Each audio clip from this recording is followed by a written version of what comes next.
The glitz and glamour, the vibrant costumes, original choreography, and superb talent. Filipino performers giving us world-class entertainment. Ang Pinoy talagang magaling. Saan mo at may ilagay lalo sa sining at kultura. Mayroong halong Moulin Rouge in Paris and Las Vegas. But this is more than original choreography ng Pilipino.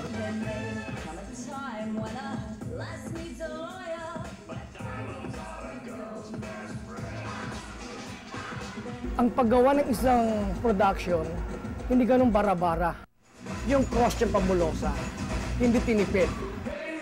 Pati yung pilantik ng musika, kasama sa choreography.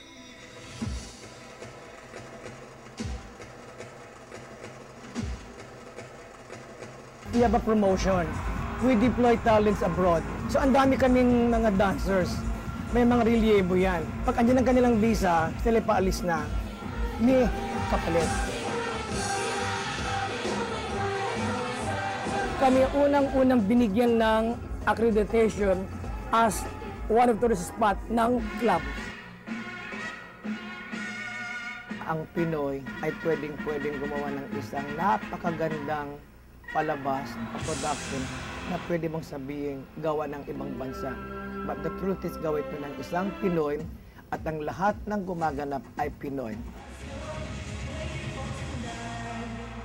All these are drawn from their passion and inspiration for the love of their craft.